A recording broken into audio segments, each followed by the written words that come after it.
Ropes Organization Walcott Foundation Indian Trust Special Coaching to 8th, 9th and 10th Classes Digital Virtual Learning Bangaru Palimani Rugangavar from Pedapunjani by Reddy Pullimandal. Chairman Dhanse Karan. Director Drive Sri Lata. Hi, hello everyone. Welcome to Ropes Organization. This is Sai Rupa. I am teaching English subject. Before the classes, we have discussed about the SA1 syllabus, right? Let's go for the FA4 syllabus. In that, we can see that the journey. In that third unit, the first part A, the journey. So, what is the meaning of journey? If you know that anyone, journey is nothing but while we are going to one place to another place, while it is going in the middle of the thing, we can consider it is the journey. So let's see that first one. After spending a leisurely Sunday at home, they mentioned after spending a leisurely Sunday at home, a very thought of returning to work on Monday it's stirring. ఇక్కడ చూడండి ఒక అతను చెప్తున్నాడు, ఒక person వచ్చి మనకి explain చేస్తున్నాడు. ఏమైనా ఎక్స్ప్లెయిన్ చేస్తున్నాడు అంటే after spending a leisurely Sunday at home అంటే లీజర్లీ అంటే there is no any work. There is no any work. There is no any work. So, the very thought of returning to work on Monday is stirring. Stirring is nothing but very lazy. అంటే మళ్ళీ రావాలంటే చాలా విసుగు అనిపించడం. మళ్ళీ ఆ యొక్క Sunday మొత్తం హాలిడే తీసుకొని నెక్స్ట్ మండే స్కూల్ కి కానీ సపోజ్ ఎలాంటి వాళ్ళు కానీ వర్క్ కానీ మళ్ళీ వెళ్ళాలంటే they're getting some confusion, we're getting some tired. So lethargy creeps. Lethargy is nothing but laziness. Lethargy is nothing but what? Laziness. Creeps if holiday continues for extended period. చూడండి suppose ఇలా holiday పెరుగుతూ వెళ్తున్నట్లయితే మనం work చేయకుండానే వెళ్తూ ఉన్నట్లయితే మనకు extended period అంటే ఒక 2 రోజులు లీవ్ తీసుకుంటాం, ఇంకొక 2 రోజులు తీసుకుంటాం, బట్ అది ఎక్స్టెండ్ అవుతూ వెళ్తుంటే there is no any work, we'll become as a lethargy person. Lethargy is nothing but lazy person. So that is how I felt when I was preparing to return my place to work after spending 6 months at home. అలా నేను నా life ని ఎలా change చేసుకున్నానంటే ఎప్పుడైతే that is how I felt. నేను ఎందుకు చూడండి ఒక 6 months ఒక వ్యక్తి ఇంట్లోనే ఉండిపోయి ఏ వర్క్ చేయకుండా మళ్ళీ వర్క్ కి వెళ్తున్నాడు, మళ్ళీ return he is going to his work. The fact that I was to leave behind my newly wed wife, go to a far off place. Far off place is nothing but it's very far, చాలా దూరం. And help either obviously I did not want to go. ఇంకొకటి newly వెడ్ wife అంటే నాకు చాలా నా యొక్క wife ని కొత్తగా నా వైఫ్ ని అసలు వదిలి వెళ్ళడం నాకు అసలు ఇష్టమే లేదు. So far a place I did not help either. నేను అసలు వాళ్ళని వదలాలని కూడా అనుకోవడం లేదు, ఆమెను వదిలి వెళ్ళాలనుకోని. So obviously I did not want to go. నిజం చెప్పాలంటే నాకు అసలు ఆమెను వదిలి వెళ్ళాలంటే ఇష్టమే లేదు అని ఎవరు చెప్తున్నారు ఇక్కడ? The person we don't know, but the person is explain about himself. So చూడండి, however I finally decided to go. I did not have much to carry by way of luggage, so just a trunk. Ours is a hilly terrain without any motorable routes, and there is no certainty we are ever going to have any roads. చూడండి, however I finally decided to go, but ఏదో ఒకటి ఇంకా last కి ఏమనుకునేసాను, final గా decide అయిపోయాను. ఏమనేసి I want to go అంటే నేను వెళ్ళాలనేసి ఇక్కడ డిసైడ్ అయిపోవడం అనేది జరిగింది.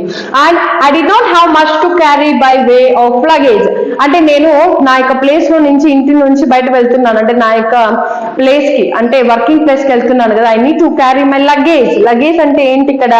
లగేజ్ అంటే మన యొక్క వస్తువులు, మనం అక్కడ ఉండడానికి పెట్టుకునే వస్తువులు, మన బట్టలు కావచ్చు, మన డిఫరెంట్ టైప్ ఆఫ్ థింగ్స్ ఉంటాయి కదా మనతో క్యారీ చేసేవి.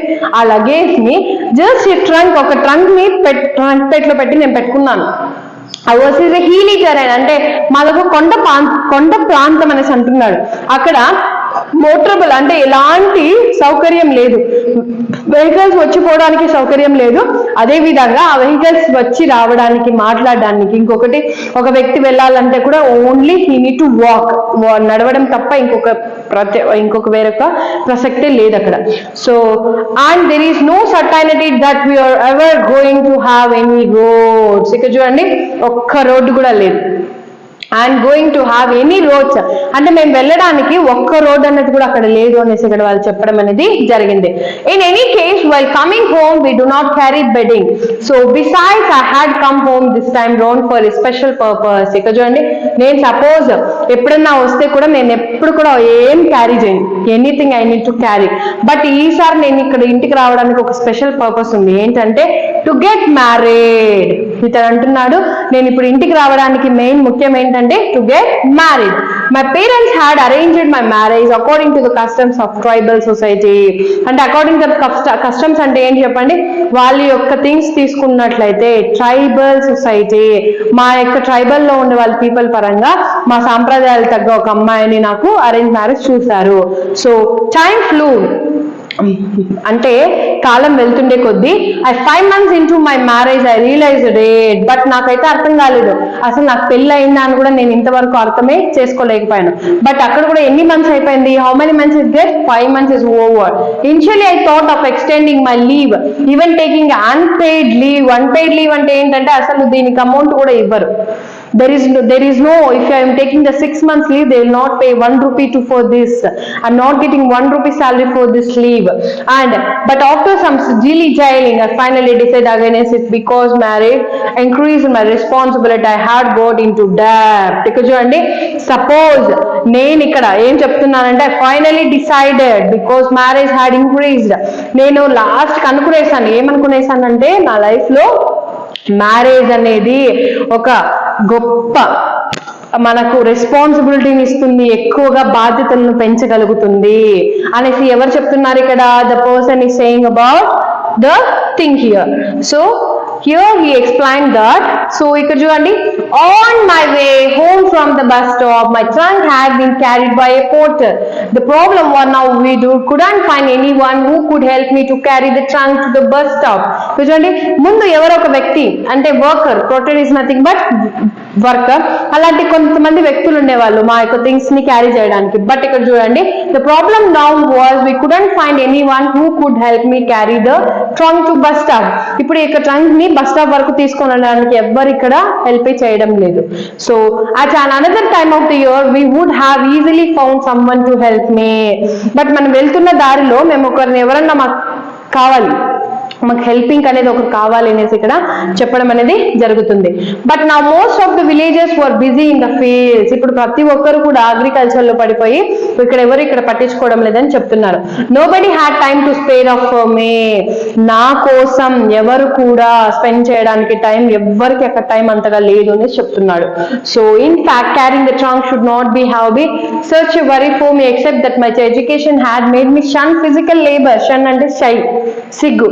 నాకు ఈ ట్రంక్ ని మోయడంలో ఇబ్బంది ఏం లేదు, బట్ నేను దీన్ని మోస్తున్నాను అని అనిపిస్తుంటే నాకు ఒక సిగ్గుగా అనిపిస్తుంది. ఇంత ఉద్యోగం చేస్తున్నాడు చూడు, ఒక ఫిజికల్ ఎంతగా దీన్ని కూడా మోసుకొని వెళ్తున్నాడు వేరొకరు చేయకుండా అని అనుకుంటారేమో.